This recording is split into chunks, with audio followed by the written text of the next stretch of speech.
तो कल एक बार तुम निशा से पूछ रू लेना एक बार, सही है।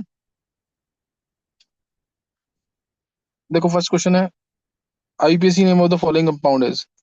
कंपाउंड एक बार दिखाना इधर, कंपाउंड कर।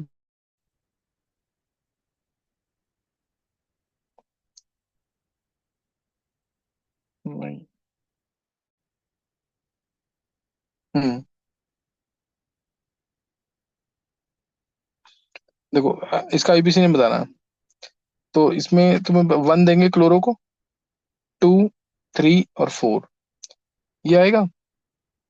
ठीक है, वन टू थ्री फोर। तो इसमें क्या कहते हैं, फोर पे क्लोरो बेंजीन, तो one chloro, four methyl benzene. तो ये पहला ऑप्शन दिखा, ऑप्शन दिखाओ एक बार।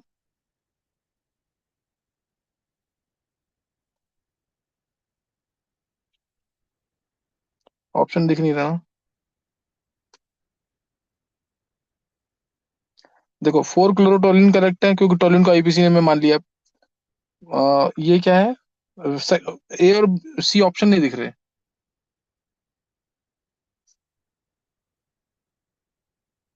रुको, अब सही है। ए ऑप्शन है four methyl, four methyl chlorobenzene, ये सही है। सी भी वही है same, one chloro four methyl benzene. और बी तो टोलिन को माना हुआ है, इसलिए इसको करेक्ट मानेंगे। लास्ट में तो वन मिथाइल बोल दिया तो गलत हो गया। तो ए बी सी आंसर आ जाएगा इसका। फिर नेक्स्ट क्वेश्चन है, correct statement for the following addition reactions. Correct statement for the following addition reactions. Second question ये है, ये सेकंड है, सही ना।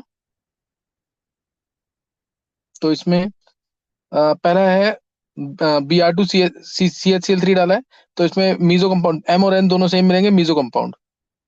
सही ना, मीजो मिल जाएंगे यहाँ पे, M E H H B R. और दूसरे में जब सिस में डालेंगे, एंटी एडिशन होता है Br2 का, तो इसमें मिलेगा, एक में HBr ऐसे रहेगा, तो एक में HBr ऐसे रहेगा, और दूसरा होगा इसकी मिरर इमेज, ये मिल जाएगा। तो अब ऑप्शन देख लो, M&O, M&O, ये M है, ये O&P है, जो मिरर इमेज मिलेगी इसकी। M&O सही है। N and P pair of diastereoisomers, बिल्कुल सही है। मिरर इमेजेस नहीं है, सीरो आइसोमर्स है, इसलिए करेक्ट है ये। Next, bromination proceeds through trans addition in both the reactions, ये भी सही है। O and P are identical molecules, O and P नहीं, O और P तो अलग अलग है ना, एक आर है तो एक एस है। फिर M&O, N and P are two pair of enantiomers, तो ये गलत है, ये गलत है, सही ना। तो आंसर इसका क्या आ जाएगा, ए और B. Next question, next question देखो, थर्ड,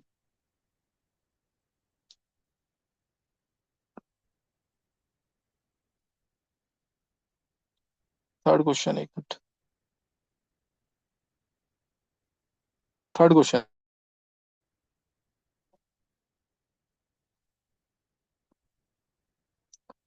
थर्ड क्वेश्चन है यहाँ पे। देखो ये रहा, एडिशन ऑफ, ये third, addition of excess aqueous ammonia to a pink coloured aqua solution of MCl2.6H2। MCl2.6H2 है।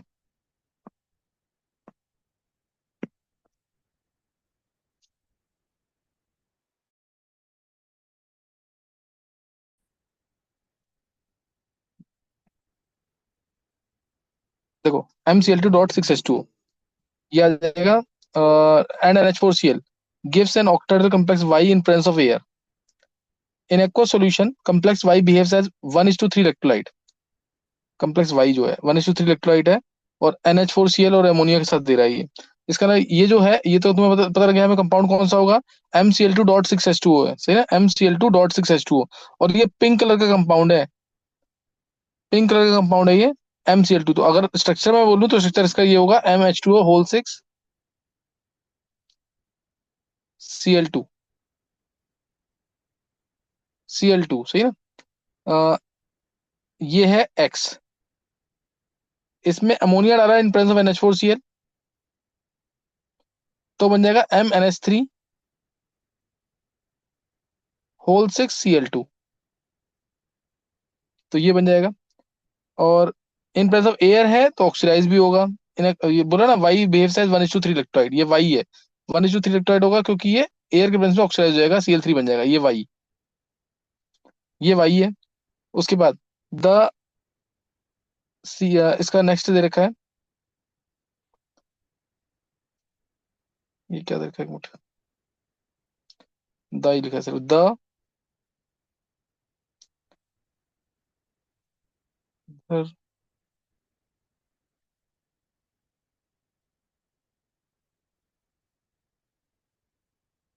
द रिएक्शन ऑफ एक्स है। The reaction of X with X की reaction with aqueous HCl at room temperature results in the formation of a blue colored compound complex Z। इसकी HCl से reaction होगी, HCl से reaction होगी तो blue coloured complex क्या मिल रहा है, formation blue coloured complex Z। Blue colour मिल रहा है जेड कलर कम्प्लेक्स से, ये भी HCl के साथ, यानी क्लोरीन का कंपाउंड मिलेगा, ये सही है, क्लोरीन का कंपाउंड मिल जाएगा। The calculated magnetic moment of X and Z are 3.87। 3.87 magnetic moment है दोनों की, एक्स की और जेड की।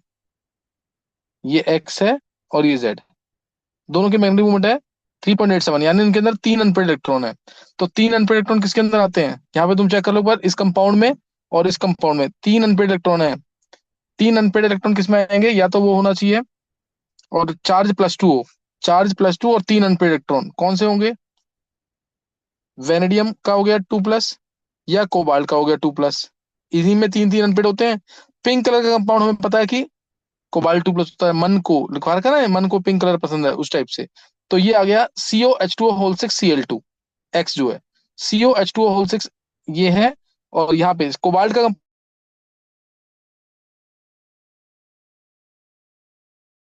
बनेगा इन प्रेजेंस ऑफ HCl, और ये CONH3 बनेगा होल 6 Cl3, सही ना, CONH3 होल 6 Cl3 बनेगा।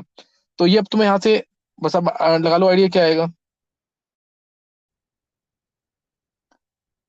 ये आ जाएगा A part, the hybridisation of central metal Y is D2sp3। Y में बिल्कुल सही है, वाई में D2sp3 होगी, क्यों, क्योंकि वाई के अंदर, एक मिनट, वाई में क्या रहा है, MnH3 होल 6 Cl3, यानी CONH3 होल 6 Cl3, यानी कोबाल्ट 3+, कोबाल्ट 3+ है तो आर्गन 3d6 हो जाएगा, बैक पेयरिंग हो जाएगी, D2sp3 आएगी, हाइब्रिडेशन सही है। नेक्स्ट आया, addition of silver nitrate to Y gives only 2 equivalents of silver chloride. Y में अगर मैं AgNO3 डालूंगा, ये इसका पेन क्यों नहीं चल रहा है, दिया,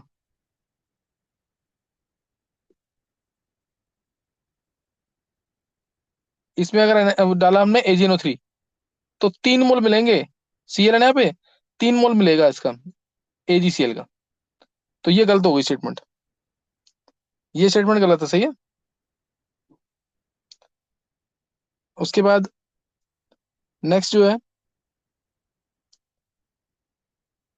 डी पार्ट, पहली स्टेटमेंट करेक्ट है इसमें, a Z is tetrahedral complex CO4 2 ये भी करेक्ट है। तीसरी स्टेटमेंट गलत है क्योंकि 2 की जगह 3 लिखना चाहिए इसको। When X and Z are in equilibrium at 0 degree Celsius, X था COH2O6 Cl2, ये अगर इक्विलिब्रियम में है 0 डिग्री सेल्सियस पे COCl4 2 के साथ, सही ना, COCl4 2 के साथ। Colour of the solution is pink, colour of the solution is pink, यानी ये पिंक कलर था, ये ब्लू कलर था। ये रिएक्शन क्या होगी, एंडोथर्मिक एक्सोथर्मिक, ये ऊपर करो उससे अभी।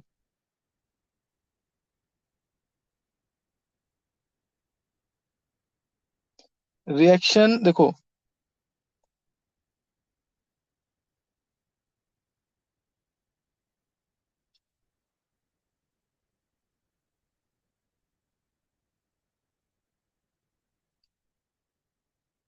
ये लिखा ना, reaction of excess HCl at room temperature, reaction of X with excess HCl at room temperature पे रिएक्शन हुई थी ये, रूम टेम्परेचर पे रिएक्शन जा रही है फॉरवर्ड डायरेक्शन में।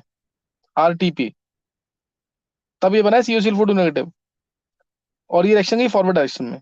अब टेम्परेचर हमने कम कर दिया, या हायर टेम्परेचर, अब टेम्परेचर हम कम कर रहे हैं, 0 डिग्री पे बोल रहे हैं ना, 0 डिग्री पे रिएक्शन कहाँ जाएगी, कम टेम्परेचर पे कहाँ जाएगी reaction, high temperature, delta H positive था रिएक्शन का, यानी रिएक्शन एंडोथर्मिक थी, तो गई फॉरवर्ड डायरेक्शन में। अगर मैंने यहाँ पे टेम्परेचर कर दिया 0 डिग्री, यानी कम कर दिया, टेम्परेचर कम किया, रिएक्शन बैकवर्ड जाएगी, तो पिंक कलर आएगा। तो ये करेक्ट है इसलिए, सही ना, ये करेक्ट है ये भी स्टेटमेंट। तो आंसर इसका ABD आएगा, सही ना, आंसर इसका ABD आ जाएगा। Next question, for a solution found by mixing liquids L and M, the vapor pressure of L plotted against XM in solution as shown in the figure। ये देखा है, ये XM है और ये प्रेशर ऑफ L है, यहाँ पे XM1 है, यहाँ पे XM0 है, 0 है। तो यहाँ जो बनेगा इस जेड पॉइंट पे, ये जेड पॉइंट है, जेड पॉइंट पे जो बनेगा वो है XM तो 0 है, तो प्योर लिक्विड L बनेगा, जेड पॉइंट पे प्योर लिक्विड L बनेगा, ध्यान रखना।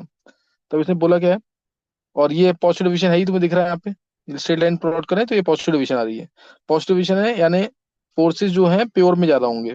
तो इसका मतलब लिखा है, पहला ऑप्शन है करेक्ट स्टेटमेंट पूछी है इसके अंदर।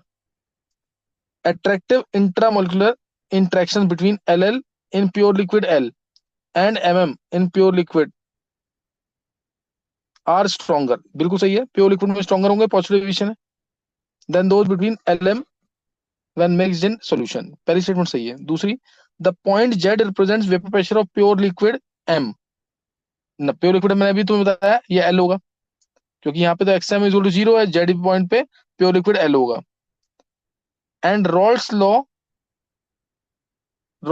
इज होगा, is obeyed when XL tends to 1, हाँ सही, एक्सएल टेंड्स टू 1 होगा तभी ये ऐसा होगा।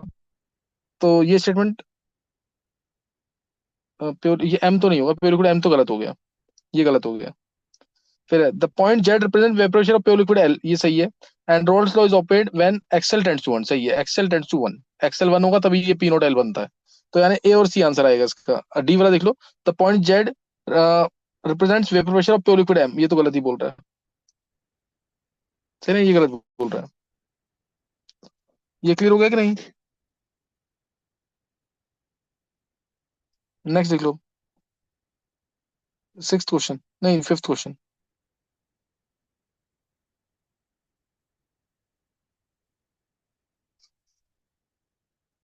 देखो फिफ्थ क्वेश्चन अब।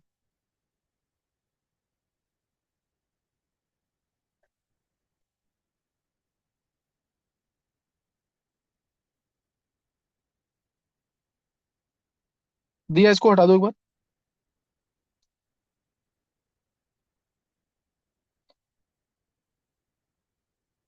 फिफ्थ क्वेश्चन देखेंगे। ये इसमें ना कुछ गड़बड़ हुई है आज, क्योंकि एक बार तुम निशा से पूछ लेना कैसे वो शेयर करती थी, मैं उसको ऑप्शन दे देता था ना, तो वो शेयर करती थी उसका प्रॉपर, बाकी कंट्रोल मेरे हाथ में रहता था, अभी मेरे हाथ में कंट्रोल नहीं है इसमें।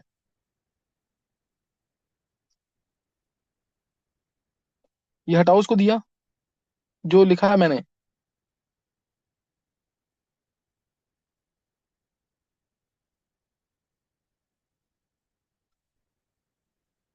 नहीं, रब करके तो,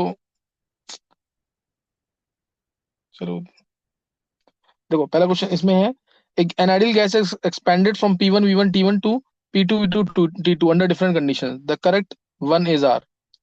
पहला है, the work done by on the gas is maximum when it is compressed irreversibly. देखो ये तुम्हें ध्यान होगा, रिवर्सिबल वर्क होता है एक्सपेंशन वाला, वो मैक्सिमम होता है हमेशा, इरिवर्सिबल वर्क मिनिमम होता है, इरिवर्सिबल वर्क एक्सपेंशन वाला मिनिमम होता है, और कंप्रेशन वाला मैक्सिमम होता है। तो उसने यही बोला है, देखो इसने क्या बोला, the work done on the gas is maximum when it is compressed, compress बोला है ना, तो ये इरिवर्सिबली फ्रॉम P2 V2 और ये मैं ग्राफ के थ्रू तुम्हें बता भी चुका हूँ 11th क्लास में जब पढ़ाया था thermodynamics, against constant pressure P1 expand किया है इसको P2 V2 से P1 V1 में, है ना, P2 V2 से P1 में। तो इसका ग्राफ अगर तुम्हें सोचना होगा, तुम्हें याद होगा इस टाइप से था कुछ, अगर मैं प्रेशर लूँ और वॉल्यूम लूँ, तो अगर मैं प्रेशर बढ़ाता हूँ, प्रेशर में बढ़ाता हूँ तो वॉल्यूम एक्सपैंड कर जाएगा। प्रेशर बढ़ाया तो ये इरिवर्सिबल इरिवर्सिबल ये चलता था। प्रेशर बढ़ाया अगर, P2 V2 कम है, P1 V1 ज्यादा है, प्रेशर बढ़ाते ही वॉल्यूम बढ़ गया, ये वॉल्यूम बढ़ गया और क्या हो गया, वर्क डन आ गया मैक्सिमम। ये वर्क, ये तुम्हें याद होगा, कर मैंने सिखाया हुआ तुम्हें। वर्क डन क्या आ जाएगा, मैक्सिमम। तो पहली स्टेटमेंट करेक्ट है। Work done on the gas is less when it is expanded reversibly from V1 to V2 under adiabatic conditions as compared to that when expanded reversibly from V1 to V2 under isothermal। ये भी तुम्हें याद होगा curve से, pressure versus volume. अगर adiabatic का curve check करें, ये एडियाबैटिक का कर्व है, ये आइसोथर्मल का, ये एडियाबैटिक कर्व, ये आइसोथर्मल का, ये एडियाबैटिक का, ये आइसोथर्मल, तो इसका वर्डन तो इतना ही आएगा। और जो आइसोथर्मल वाला है वो ज्यादा आएगा, ये ज्यादा आ जाएगा आइसोथर्मल वाला। तो इसलिए ये भी करेक्ट है स्टेटमेंट। फिर the change in internal energy of the gas is zero if it is expanded reversibly from T1 is with T1 equal to T2। ये तो करेक्ट है यहाँ तक। T1 T2 अगर है इक्वल है गैस के लिए तो डेल्टा E जीरो होगा, सही है। And is positive if it is expanded reversibly under adiabatic condition with T1 not equal to T2। देखो अब इसमें यहाँ बोल दिया कि पॉजिटिव होगा अगर एक्सपैंड कर रहे हैं। तुम्हें ध्यान होगा एडियाबैटिक एक्सपेंशन में टेम्परेचर फॉल करता था, कूलिंग होती थी। ये प्रूफ दे चुका हूं मैं, एडियाबैटिक एक्सपेंशन में कूलिंग होती है। तो ये स्टेटमेंट सेकंड लाइन की वजह से गलत हो गया। एडियाबैटिक एक्सपेंशन है, एंड एडियाबैटिक एक्सपेंशन कैसे होता है, सिस्टम अपनी इंटरनल एनर्जी को खर्च करके काम करता है, और सिस्टम अपनी इंटरनल एनर्जी को खर्च कर रहा है, मींस टेम्परेचर कम होगा। Last, if the expansion is carried out freely it is simultaneously both isothermal as well as, ये शायद एडियाबैटिक है। फ्रीली है तो डब्ल्यू इक्वल टू जीरो होगा क्योंकि पी एक्सटर्नल जीरो है। डेल्टा ई इक्वल टू होता है क्यू प्लस डब्ल्यू। इसने बोल दिया it is simultaneously both isothermal as well as adiabatic if the expansion is, देखो आइसोथर्मल मानूंगा, देखो पहले तो ये तो जीरो हो ही गया, फ्रीली है तो डेल्टा ई क्यू के इक्वल आ गया। अगर आइसोथर्मल होगा तो delta E zero, delta E zero तो क्यू भी जीरो आ रहा है, तो ये करेक्ट है बिल्कुल, कि अगर वो आइसोथर्मल कंडीशन में एक्सपेंड करेगा तो Q zero, delta E zero होगा, डेल्टा ई जीरो होगा तो क्यू ऑटोमेटिकली जीरो हो जाएगा क्योंकि डेल्टा ई क्यू के इक्वल है। इसलिए स्टेटमेंट करेक्ट है। तो आंसर इसका ए बी डी आ जाएगा, है ना, आंसर इसका ए बी डी आ जाएगा। Next, sixth question, the correct statement about the oxo acids HClO4 HClO4 and HClOr। देखो HClO4 is more acidic then HClO, ये सही है क्योंकि ClO4 नेगेटिव आयन बहुत ज्यादा स्टेबल होता है, इसलिए पहली स्टेटमेंट करेक्ट है। दूसरा, HClO4 is formed reaction of Cl2, नहीं गलत है, Cl2 और H2O की रिएक्शन होती है तो HCl प्लस HOCl बनता है, जो पढ़े पढ़े अपने आप भी कुछ टाइम के बाद यही आंसर आएगा इसका। लेकिन हाँ हो सकता है ऑप्शन में ये दे दे 2HCl प्लस O2, अपने आप पढ़े पढ़े ये ऐसा हो सकता है। तो अभी इनमें से तो है ही नहीं कोई option. The central atom in both HClO3 and HClO is sp3, ये सही है। HClO3 में टेट्राहेड्रल शेप है, इसमें तो है ही, और लोन पे आ जाएंगे, तो ये दोनों के दोनों क्लोरीन जो है sp3, ये करेक्ट है। The conjugate base of HClO4 is weaker base than H2। Conjugate base जो है वीकर है किसका, HClO4 का। तो तुम्हें देन H2O, हाँ कंजुगेट बेस, ClO4 नेगेटिव है इसका बेस, और conjugate base of HClO4 ClO4 negative है, is weaker base than H2O, base than H2O, तो ये भी करेक्ट है। ClO4 नेगेटिव बहुत ही पुअर बेस है, ये स्ट्रॉन्गर बेस है। तुम अगर सिंपल सोचोगे HClO4 और मान लो H3O प्लस है, तो इन दोनों में से एसिड कौन सा अच्छा है, HClO4 एसिड अच्छा है, तो इसका कंजुगेट बेस है ClO4 नेगेटिव, इसका कंजुगेट बेस है H2O, तो ये इसका भी कंजुगेट बेस स्ट्रॉन्ग हो जाएगा, तो इसी स्टेटमेंट करेक्ट है। यानी आंसर इसका ए है, सी है और डी, ACD। सेवन क्वेश्चन दिखाना।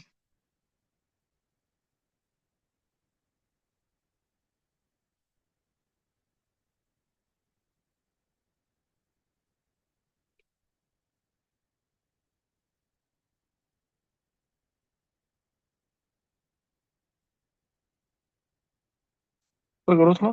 The colour of the halogens changes gradually,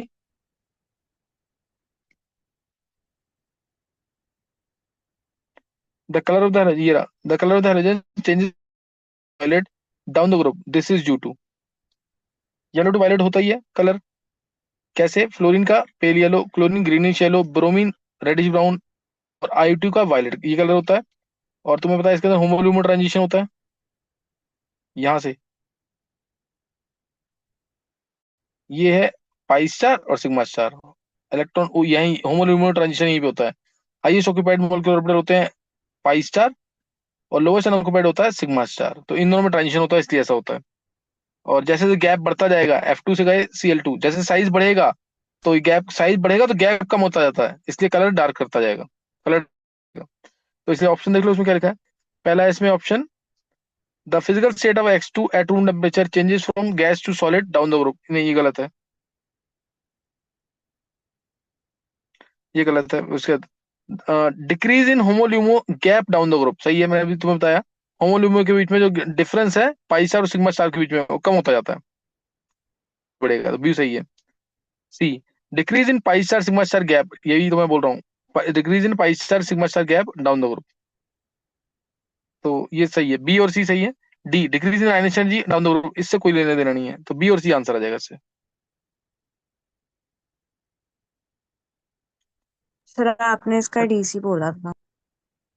answer D बोला, वो गलती से तुमने सुना, शायद गलत है ना, है ना, बी और सी आएगा। ओके। यही मैं, बी सी डी किया था। डी, डी नहीं, डी उसका लेना देना नहीं है ना उससे, कलर से। चलो अभी ये सेक्शन 2 आ गया, एक बार रिज्वाइन कर लो तुम लोग।